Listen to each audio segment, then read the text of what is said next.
What's going on, everyone? Andy here with a new video. Not necessarily a new video, but we want to, in these trying times, to kind of go back and rehash some of the basic concepts just to give you that philosophy again, to rebuild those foundations, just to move you forward as if you're going to work out from home, if that's a possibility. I know in certain situations it's really not, but with that being said, let's just go back to the basics and start over from scratch, okay? So what you're going to see here is a very contentious pie chart. A lot of people will probably argue with some of the stuff that I have up here, but that's okay. I am welcome to arguments. I'm welcome to comments, so post them below if you need to. But let me backtrack a little bit. Let me start out with a quick disclaimer. Everything that I say in these videos is not meant to be contrived as medical advice. So if there's something that pops up and just elucidates a light bulb in your head, it's something that you probably should take to your provider and talk to them in more detail, or you can have them contact me and we will discuss it even as well. But okay, going back to the pie chart, right? You're going to see a couple of things here. You're going to see diet, you're going to see exercise, you're going to see environment. With this chart, you'll see it's 30%, 30%, 40%. And you're probably starting to wonder, I thought diet was 90% of the battle. And we're about to really kind of dive into some of this philosophy that goes behind why diet is great and it's very important and it's very similar to that of exercise, but the way you live and the way lifestyles are will really deflate your ability to achieve those goals that you're looking for. Okay, so let's start with diet, right? Right here you see it's 30%. From here, we're talking about eating right. Eating right. That's taking a personalized approach. That's where you come see guys like me that can assess your resting metabolic rate.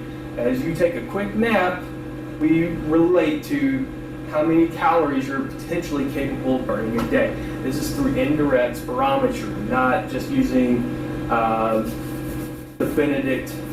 Harris-Benedict model for metabolic predictions. This is a direct number for us to give you. So this gives you that personalized plan that's following the proper composition. Now, marathoners, they will need a higher concentration of carbohydrates. Swimmers, football players that more like in your running backs and your wide receivers that spend a lot of time explosively moving longer than 4 seconds, right? Somewhere between 4 to 10 seconds. That's kind of the game plan for the higher concentrated carbohydrates. Or if you're a bodybuilder, that means you need to have more proteins in your diet that will help you restill those amino acids after you break your muscles down. And then we have anti-inflammatory diets. Some people are really sensitive to certain food sources, and so those food sources will cause an inflammation process that's part of the healing process. So I'll come back to that in another video, but I just want that to be a part of your head, your mindscape as we go forward from here, right? And then second of all, we're going to talk about sources. So everybody knows, and then we'll come to this side here, that, and I say everybody knows, everybody has the belief, or there's enough evidence out there that supports that organic sources are better than your preserved stored sources that you would buy out of the freezer or out of a can, which is also still greater than your fast food sources. So in kind of like a hierarchy, you would want to start with like your organic or stored. Mainly, it gives you the ability to cook your own foods. It gives you that ability to know what you're putting in there. Whereas when you go to fast foods, you really never know. Okay, you know you're eating a chicken breast, but where did it come from? How was it preserved? And you have to get into the weeds a little bit with that one. But when we come back to organic, it tailors more towards like your anti-inflammatory food sources where SIBO is not an issue. If you're having irritable bowel syndrome, it's a lot more bioavailable towards the body, especially before, during, or after a workout. Yes, it's possible to eat during a workout, excuse me, but also it allows for your intestines to heal and that your gastric tract is getting a better or a more neutralizing position because your stomach is extremely acidic. When you take food in there, that acid has to separate and diverge these foodstuffs before it gets into your small intestine. That could cause a lot of trauma. That could cause a lot of damage, and if that's not done, or if that's overcompensating for the food sources that you have, then that acid's going to stay in your intestines throughout the small intestinal absorption process, and that's also going to cause a lot more inflammation as well. Timing, again, let's talk about timing. Before, after a workout, it's ideal to have some protein or some carbohydrate source before you go do your activity. Whether it's a marathon, you're going to run 5 to 10 miles, you're going to go do some strength training, you're about to go do some cardio, you're going to do some short-term cardio, should I say, HIIT training, would be on more of that higher calorie side rather than the lower calorie for bodybuilding. And then you also have your 2 hours before bed, right? So sleeping and digesting, right? We call this rest and digest. It's parasympathetic nervous activity. This is where our bodies are in the best position or in the best environment, and we'll come back to that, on how we absorb those nutrients or nutrients with being in the best posture for it, okay?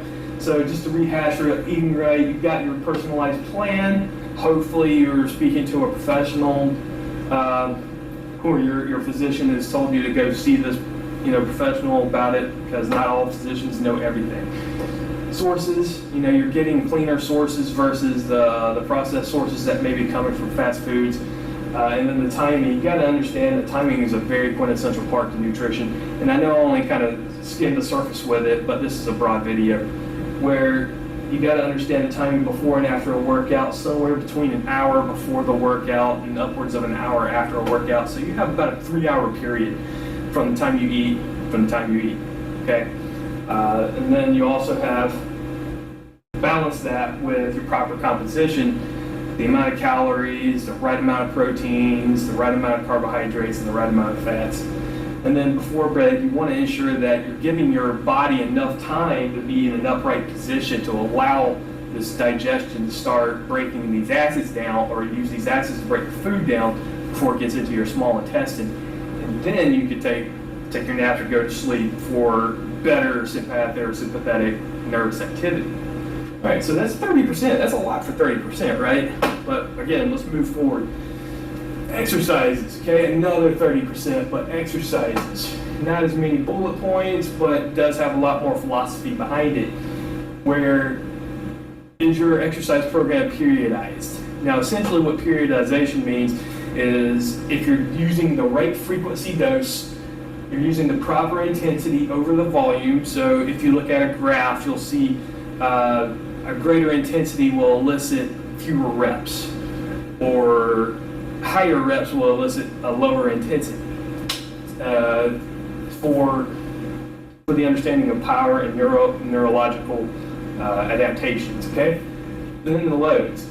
When we talk about these loads, these are kind of a combination between the ACSM and the NSCA, Essentials of Strength and Conditioning, where we're out kind of, balance the muscle endurance from 45 to 60% effort. That's where you should be anywhere between like 15 or greater repetitions. Obviously with the lower load, the lighter load, you should be able to do more repetitions versus the heavier load, fewer repetitions. So muscle endurance, okay, we got that. Hypertrophy, the art of building muscle, creating or making it thicker, not more muscle, that's hyperplasia. We're at 61 to 75%. That's tailoring it to about 10 to 15 reps.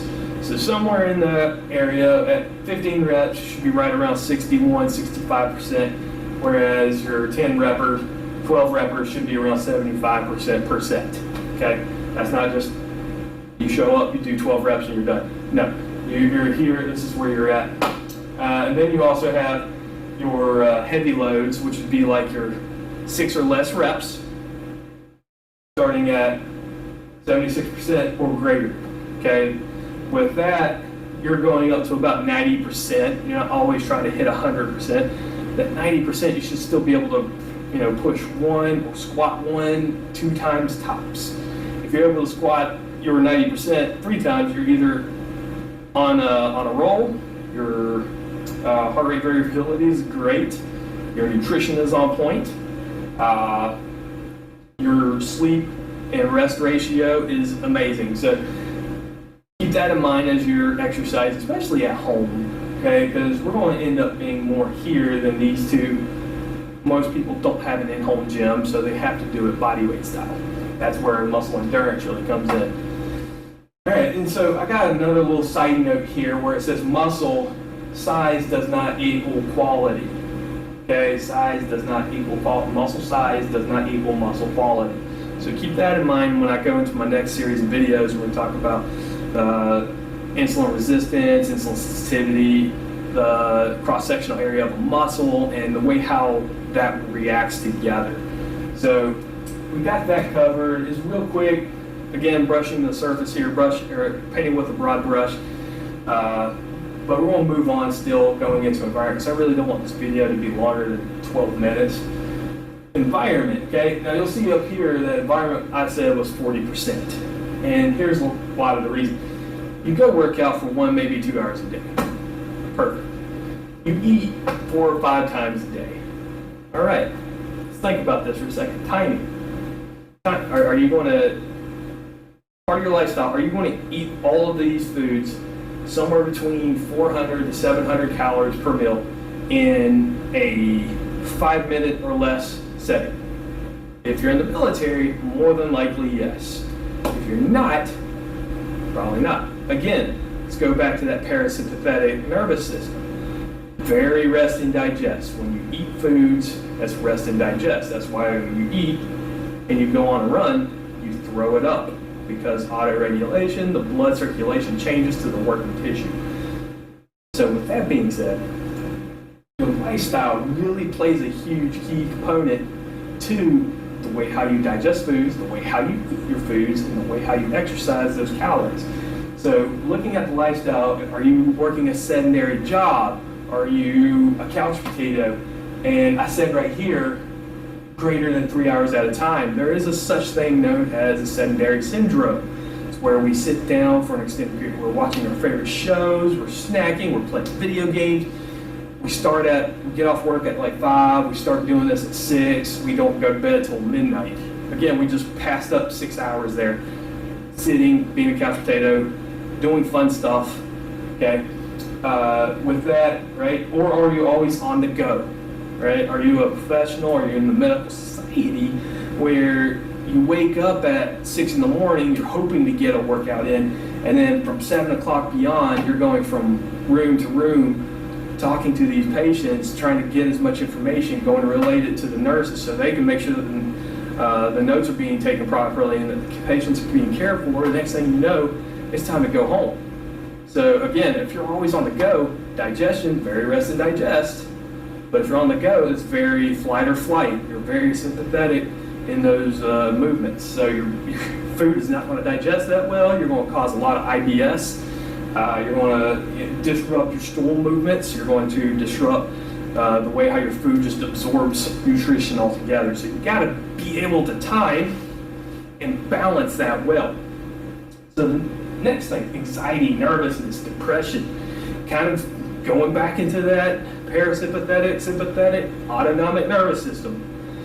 Anxiety is a hormonal release. It's a hormonal response to stress.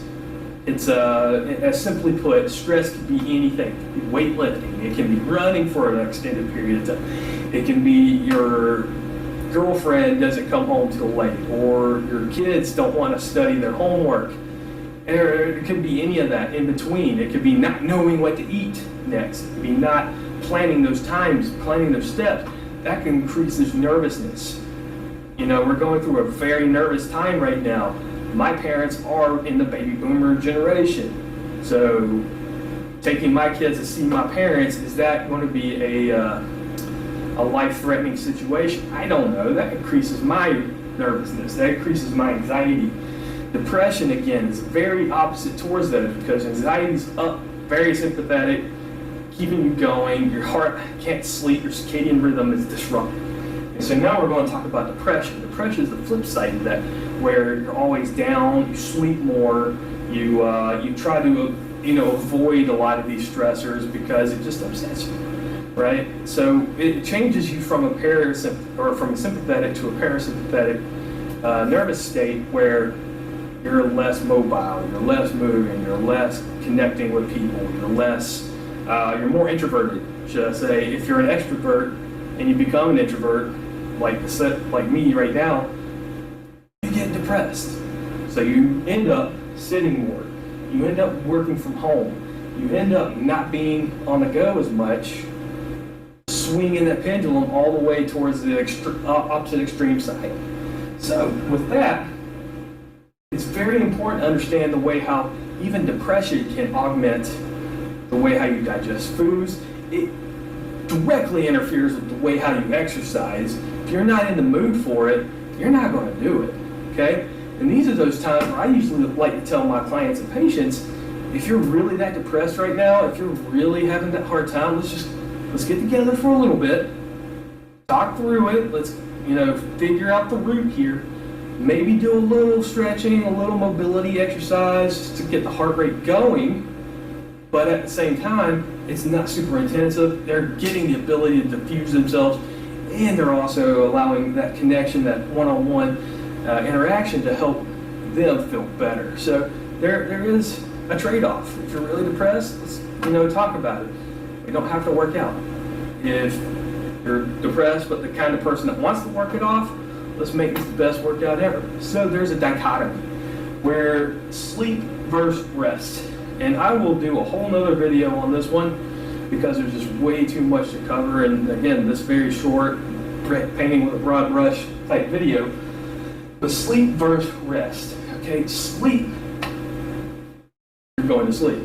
Napping, you're mentally unconscious. You are outside your alpha waves, right? This is where we are crossing into the circadian rhythm, where what light influences this and that, okay? So where sleep just is the process of being unconscious, rest is another paradigm to really hone in on, especially when we talk about how you sleep but wake up unrested.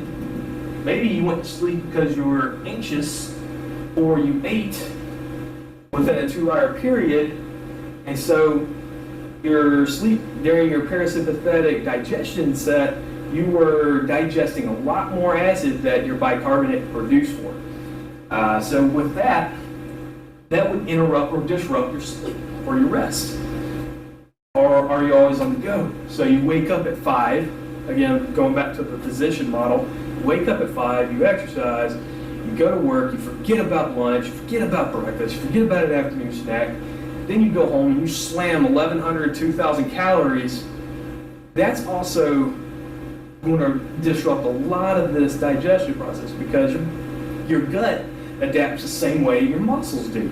It has to have a certain frequency. It has to have a certain time frame. It has to have a certain or right amount of proper composition for it to do the same thing all the time. So when we look at sleep and you're trying to digest 2,000 calories, you get home, you smash the calories, and you go to sleep 4 or 5 hours later, your stomach acid is still high. It is still working on breaking down carbohydrates. It's still working on dissociating fats from the rest of the foods, and it's also trying to separate fat from itself. Okay, and then it's also breaking down those proteins. So if you're a bodybuilder and you're trying to smash a big meal before you go to sleep, it has to break down those proteins into amino acids, which then is a very highly acidic environment for your body, disrupting rest, disrupting recovery, disrupting that ability to rebound and be resilient.